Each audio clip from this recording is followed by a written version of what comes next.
Hola, para quienes no me conocen, soy Ámbar Ardila y aquí estamos tú y yo para resolver el enigma. Recuerda suscribirte a nuestro canal y darle clic a las notificaciones.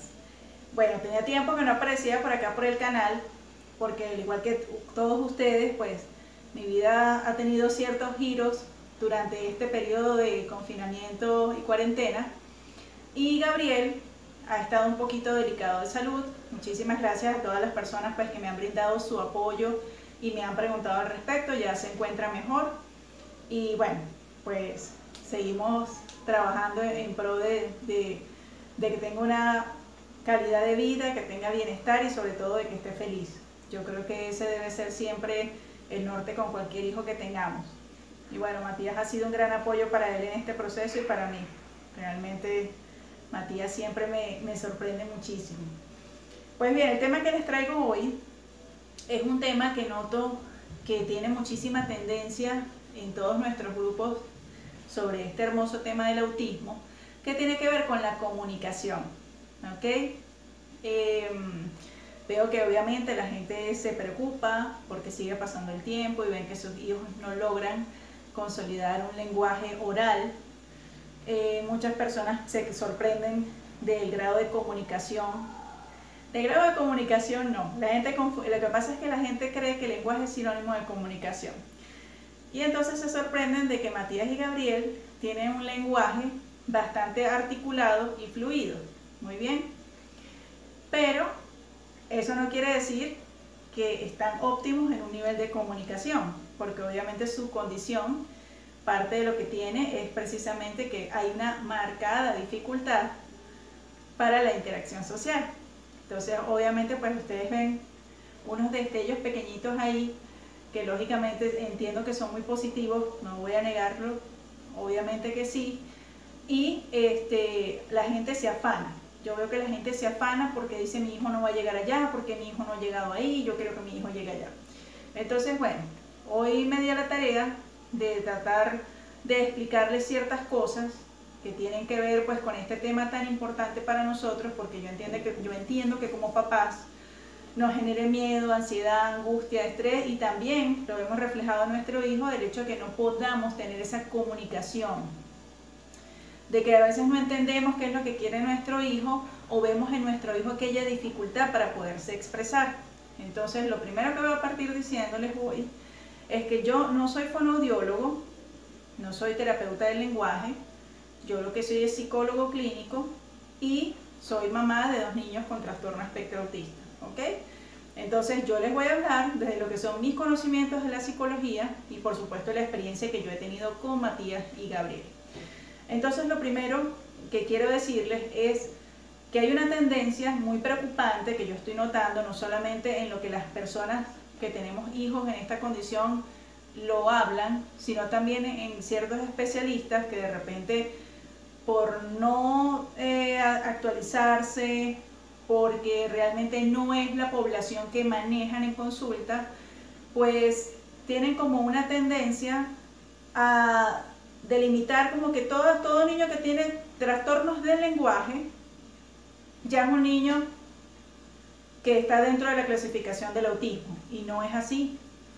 O sea, hay niños que no hablan y no porque no hablen están dentro del autismo, no es así, porque las dificultades para la interacción social y estas limitaciones que tienen en el lenguaje es solamente el criterio A de los 3 criterios diagnósticos que tiene la clasificación del Manual de Diagnósticos de los Trastornos Mentales para Autismo. Entonces, un niño que no cumple con esos 3 criterios diagnósticos que aparecen allí, los invito a que dentro del canal busquen el video de los criterios diagnósticos, es un niño que no puede ser diagnosticado con autismo. ¿Ok? Y aquí es fundamental el diagnóstico diferencial. Muy bien, el diagnóstico diferencial es cuando nosotros estudiamos, obviamente, cuáles son todas las causas, todos los elementos que están presentes o que fueron antecedentes durante el desarrollo de este niño cuando llegó el proceso de evaluación. Muy bien, es muy importante una anamnesis bien completa, donde uno de los papás, pues lógicamente, los interroga exhaustivamente de todo lo que fue, por ejemplo, todo el proceso prenatal, es decir, todo el embarazo, porque hay una cantidad de factores biológicos, una cantidad de factores de riesgo que se pueden presentar en esa etapa y que lógicamente pueden hacer que cuando el niño nazca esté presentando problemas de fonoaudiología. Una prueba que se llama potenciales evocados de lo que tiene que ver con la parte del tronco auditivo cerebral, del tronco cerebral, perdón, se llama así. Ese estudio precisamente se hace para descartar que el niño tenga un problema de sordera. De hecho, en el caso de Gabriel, el neuropediatra, después de que lo evaluó, le mandó a hacer ese estudio, ¿ya? Porque yo le refería que Gabriel, yo podía pararme literalmente detrás de él, hacer sonidos durísimos, o sea, tomarlo por sorpresa, y Gabriel no emitía ni el más mínimo gesto ni reacción. Yo estaba convencida de que Gabriel estaba sordo. Gabriel uno lo llamaba 80.000 veces por el nombre y eso no era con él. ¿Ok? Luego de que se le practicó el estudio nos dimos cuenta que lo que tenía era una sordera selectiva. Él atendía lo que le daba la gana, ¿ya? Y porque yo veía que, por ejemplo, cuando había estímulos de música, él sí era capaz de pararse frente al televisor, no emitía sonidos, pero sí era rítmico, ¿ok? Y donde existiera un ruido que fuera obviamente muy intenso, una alarma de un carro, algo que estuviera, el ruido de la licuadora, porque todavía Gabriel tiene ese reflejo, de inmediato Gabriel hacía esto. Y se quedaba allí hipnotizado, ni parpadeaba. Entonces nos dimos cuenta que lo que tenía era una sordera selectiva. Muy bien, entonces, como les explico, o sea, siempre hay que tratar de hacer esos diagnósticos diferenciales para estar completamente seguros de que nuestro hijo cumple todos los criterios diagnósticos para hacer un diagnóstico de autismo, o si por el contrario lo que estamos viendo son trastornos del lenguaje, entonces acudir con el otorrino a estos estudios especializados y obviamente allí podremos ir encontrando la respuesta de a cuál trastorno del lenguaje nuestro hijo puede estar presentando y cuál es el manejo psicopedagógico que se le va a brindar a eso. Entonces el día de hoy les traje cuáles son los principales trastornos del lenguaje, ¿ok? Y cuál es ese criterio A dentro de la clasificación del autismo con respecto a lo que habla sobre la interacción social y las limitaciones del lenguaje. El trastorno específico del lenguaje interfiere en las habilidades del lenguaje en niños que no tienen pérdida de audición o discapacidad intelectual. Este trastorno puede afectar el habla, la capacidad para escuchar, la lectura y la escritura de los niños. Por otra parte, tenemos el trastorno expresivo del lenguaje, donde el niño presenta una disminución en la capacidad por debajo de lo normal en cuanto a vocabulario, decir oraciones complejas y recordar palabras. Sin embargo, un niño con este trastorno puede tener habilidades normales del idioma necesarias para entender la comunicación verbal y escrita. Mientras que el trastorno semántico pragmático nos habla de que el uso del lenguaje existe poca comunicación pese a la fluidez de expresión. Tiene una fonología y morfosintaxis adecuadas al contexto. Hay dificultades en la interpretación y extracción del significado de las conversaciones, pero hay una buena comprensión de frases cortas y dificultades en el discurso. Sus respuestas son con una asociación inadecuada con las preguntas planteadas. Existen repentinos cambios en los temas de conversación y problemas para detectar la ironía, el sarcasmo y las metáforas. El criterio A nos plantea déficit persistente en la comunicación y en la interacción social en diversos contextos manifestado por todos los siguientes síntomas. 1. Dificultad en la reciprocidad socioemocional. Conversación, disminución en intereses, emociones o afectos compartidos. 2. Déficit en conductas comunicativas no verbales utilizadas en la interacción social. Comunicación verbal o no verbal poco integrada por anomalías del contacto visual y del lenguaje corporal o déficit de su comprensión. Y tercero, dificultad para desarrollar, mantener y comprender la relación. Dificultades para compartir juegos imaginativos o para hacer amigos hasta la ausencia de intereses por otras personas. Entonces es muy importante recordar que obviamente articular el lenguaje y la comunicación es un proceso. Es decir, uno procesa una serie de elementos que organiza en la mente para luego sacar el mensaje. Entonces aquí hay varias cosas con nuestros niños que obviamente tenemos que tomar en cuenta, que el primero esa parte del procesamiento, el segundo que muchas veces es como si ellos escucharan entrecortado, ¿ya? Entonces se pierden palabras. Por eso es que aquí todo lo que nosotros queramos decirle a nuestros hijos debe ser muy pero muy específico y nunca plantear más de una idea. Al principio será así, a medida de que nuestros hijos puedan ir ganando competencias, uno puede ir un poquito más allá. Pero fíjense que, por ejemplo, Matías, que de los dos yo puedo decir que tiene un grado de comunicación un poquito más elevado. Si yo a Matías le doy 2 comandos juntos, por ejemplo, Matías, hazme el favor, las medias van para la ropa sucia y ya sabes que los zapatos tienen que ir en el puesto. Matías se abruma y se molesta y tiene ya la capacidad de decírmelo.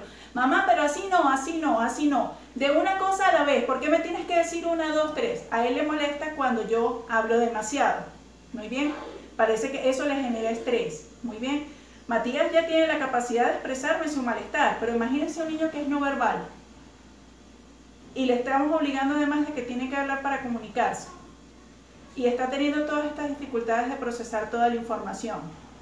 Entonces por eso es que tenemos que entender que cada uno de ellos trabaja a su ritmo y que debemos basarnos muchísimo en todo lo que son los gestos, en todo lo que son las expresiones para poder comunicarnos, ¿ok? La comunicación no es solamente el lenguaje oral, muy bien, sino toda nuestra expresión y toda nuestra corporación. Que yo utilicé mucho con mis hijos cuando tenía más o menos como unos 3 años, decidí desarrollarlo, fue imprimir tarjetas. Y esas tarjetas tenían cualquier cantidad de elementos cotidianos, o sea, principalmente los elementos que tenían que ver con su alimentación, agua, juegos, los miembros de la familia, situaciones muy específicas, e inclusive yo introduje lo que eran las caritas con las diferentes expresiones,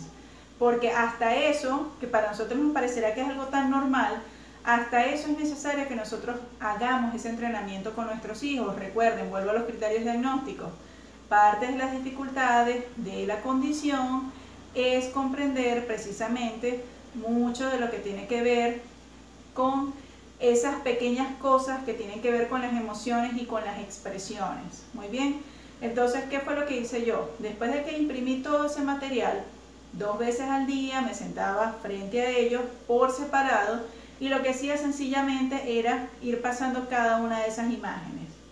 Me valí muchísimo de las onomatopeyas. ¿Qué son las onomatopeyas? Sonidos con los que asociamos los objetos. ¿Cómo hace el tren? Chucu, chucu, chucu, chucu. ¿Cómo hace el carro? Rum, rum. Y así sucesivamente con cualquier cosa que ustedes se puedan imaginar. El agua, glu, glu, glu, glu, glu. ¿Cómo es silbar? ¿Cómo se dice un secreto? Tss. O sea, yo de verdad que me ponía a hacerles toda la gesticulación y me apoyaba muchísimo en los sonidos. Me apoyé muchísimo en las onomatopeyas y de verdad que me daban muy buenos resultados, porque entonces yo traté de ir creando eso. A todo lo que podía darle un sonido para que ellos supieran que estábamos hablando de eso, pues lo hacía. Entonces, a medida que ellos fueron pudiendo articular ese lenguaje, pues entonces nos comunicábamos con las onomatopeyas. Cuando ya me di cuenta que pasaron unos 3 semanas de estar en este ejercicio donde yo ni siquiera los presionaba a que tenían que repetir lo que estaba en la imagen, simplemente me limitaba a mostrárselo 2 veces al día. ¿Qué hacía después? Hacer algo que se llama intercambio de imágenes, es decir, ¿qué quieres, Matías? Entonces no me decía, bueno, pero tráeme la tarjeta. Entonces, por ejemplo, era la manzana. Él traía la tarjeta y yo le entregaba la manzana. ¿Ok? Pero esto también fue un proceso que yo lo fui desarrollando. Ya a medida de que ya teníamos más o menos como un mes de estar pasando las tarjetas, yo trataba de buscar los objetos de esas tarjetas, porque una cosa es la imagen y otra cosa es pasarlo a lo concreto, que es esto que está aquí. ¿Okay? Entonces eso lo hacía con diferentes cosas, con las gafas, con cosas que yo le había puesto allí dentro de las imágenes. Entonces así que estaba haciendo yo, ir paso a paso incorporando los elementos del lenguaje para poderlo estructurar en su mente, para que tuvieran un sentido para ellos de cuál es la función que tenían, y a partir de allí ellos pudieran de alguna manera sacar ese mensaje. Después de que pasó un tiempo de todo ese proceso y ya estábamos como muy diestros, perdón, en esto de las onomatopeyas, en que ellos me entregaran, claro, lo de las onomatopeyas los obligaba a practicar la articulación, muy bien. Entonces ya así con las cosas que eran más básicas y que ellos más pedían, entonces ahí sí yo me ponía, a veces le iba a dar y le decía, a Gabriel la primera palabra que le enseñé fue dame, ¿ok? Dame, ¿cómo se dice? Dame, dame, entonces, pero no me decía, dame, dame, y así lo fui llevando, hasta que en el momento en que menos pensé y me dijo dame. Y la de Matías creo que fue pan, que también, pan, pan, hasta que el día menos pensado me dijo pan. Y así se fue desarrollando todo este proceso, y siempre, siempre, miren, les recomiendo muchísimo eso, los pictogramas, los apoyos visuales, muy bien. Es muy importante porque es más fácil para mí que yo te muestre esto y saber tú que esto es una fruta, que es una manzana, que se come, a que yo te diga manzana y tú en tu mente tengas que organizar esa información y ponerte a buscar la manzana, a ese sustantivo, si es propio, si es común, a qué pertenece, para qué sirve, cuando sencillamente, por eso es que dicen que una imagen vale más que 1000 palabras. Bueno, a eso se refiere. Bueno, entonces eso era lo que el día de hoy quería compartir con todos ustedes. Entonces, aquí abajo en la cajita yo les voy a dejar los links de ciertos programas y estrategias que tienen que ver también con el desarrollo de la comunicación, porque para que puedan ampliar y documentarse y de repente sean cosas bien específicas para el caso particular de su hijo. Segundo, por favor no se desanimen. Yo siempre les digo, esto no es una carrera de velocidad, esto es una carrera de resistencia, esto es una travesía, muy bien, y para cada uno tiene un valor y un tiempo diferente. Entonces no hagamos comparaciones, no aceleremos procesos. Miren, lo más importante que les rescato del día de hoy, sin importar que nuestro hijo sea verbal o no, lo más importante es lograr un dialecto en ese hogar que nos permita comunicarnos con nuestro hijo. Muy bien, entonces les dejo eso para que piensen y reflexionen. Como siempre, muy agradecida por las reproducciones, porque siempre están aquí presentes en el canal y en las diferentes redes. Y bueno, solo me queda despedirme y decirles que aquí estamos tú y yo para resolver el enigma.